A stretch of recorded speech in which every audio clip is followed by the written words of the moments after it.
Greetings, folks. Day 17 of the update of the National Health Emergency Crisis in Ireland.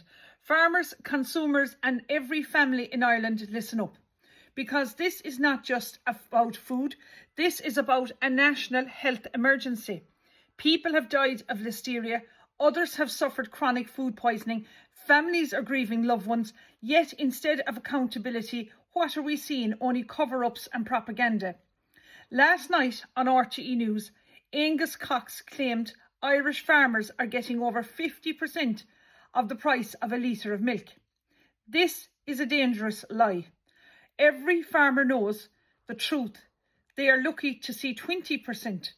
This narrative, I believe, is nothing more than a spin, a distraction to deflect attention from the massive food recalls, the mountain of food wastage and the listeria outbreak poisoning our people.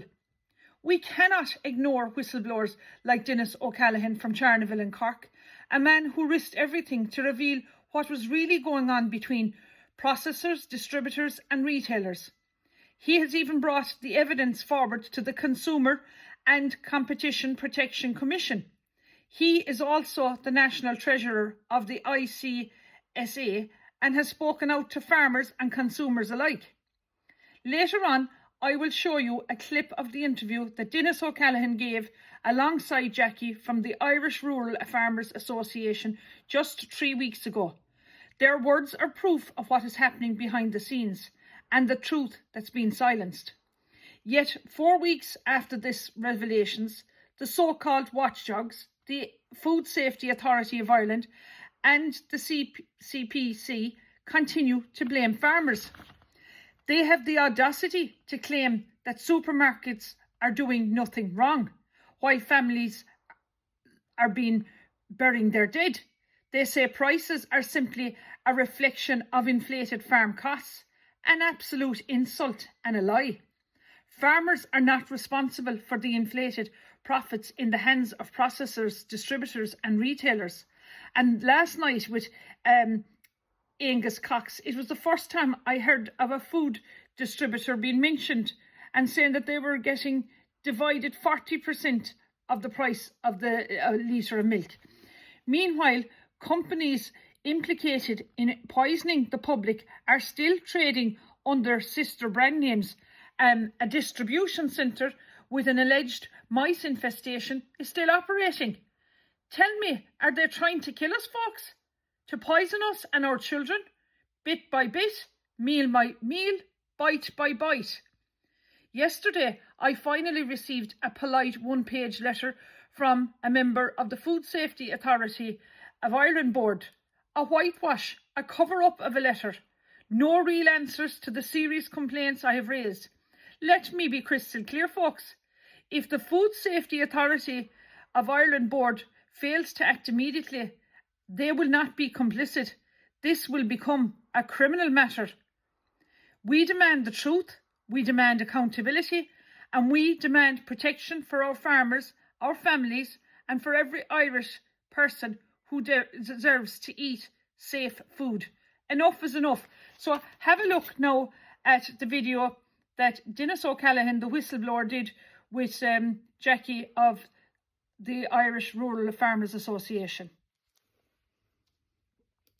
Is the other thing that's been happening in the last number of weeks. And indeed, we're watching it. We're taking a study of it in the last 2 years. And we know again from speaking to yourselves that the whole area of food recalls is a huge issue. And we've seen, like in the last, there in July, what has actually happened. And somebody has sadly lost their life and other people have been very seriously ill.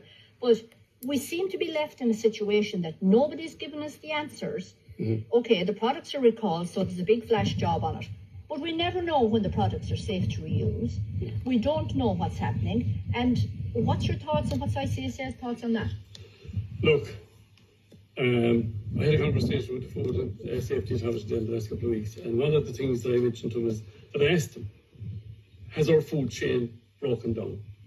Because with the amount of food recalls, it has to be not broken down, seriously damaged, because there is no way we could have the amount of food recalls that there is, right? Number one, right? Number two, I'd love to go into with you because there is another situation that I'm involved in. Would explain an awful lot maybe of what's going on at the moment, but I can't get into that at the moment, right?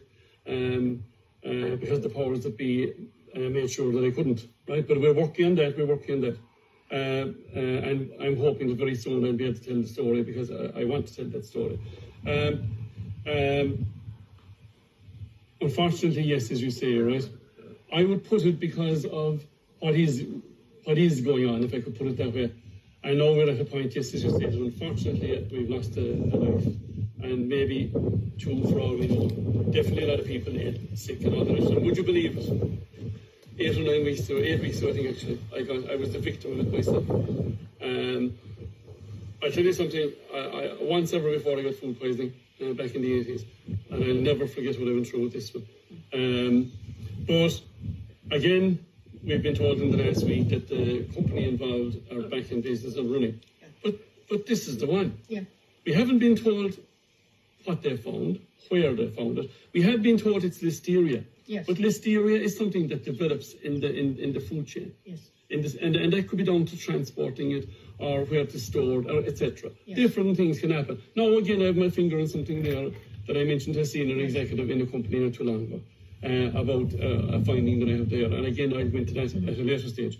But there is something wrong, and anyone that would take off their head and look at it would say that we couldn't avoid those things because not a hope. Yeah, we're the same in Irish Rural Association. We will be ramping up that whole area in relation to the food recalls because we have done a fair bit of work ourselves in research because it's questionable, and the people of Ireland are entitled to know what exactly is happening to their food because we have issues, and again it goes back to a bit of the dairying. We have no milk or cream in our ice creams, in a lot of stuff that's coming in. It's just gunk, and it's processed and it's too processed.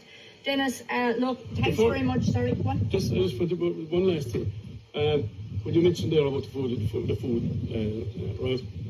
If you take a look around you here, right? There wasn't, when I was young here, no matter what field you looked in, there was somebody there. Yeah. Right?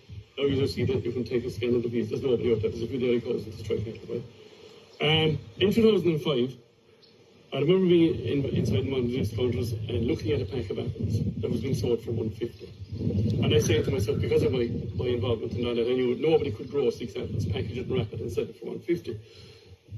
But now I've picked up apples in the last 12 months that are costing $4.50. And I'm saying to myself, there is somebody now who could make money out of this. The chicken that was for $4.99 is now nearly $12.99. And I could go on and on. Yeah. So we could reinvent our country as a food hub. In fairness, the job has been done abroad in getting the recognition for us, for our food. There's a huge opportunity for us in the country. Yeah. And it's a pity, like we started this conversation saying, that instead of building the industry, we're selling it. We are selling it because the majority of... Now, folks, if Angus Cox of RTE last night had done a little bit more research into what Dennis O'Callaghan, the treasurer of the ICSA, he would not have come out with this propaganda and whitewash. But look, folks, Dennis O'Callaghan has guaranteed me an interview with him, and it will be pretty explosive when he does, and I'll keep you updated on that. Gora Mila Mahagif.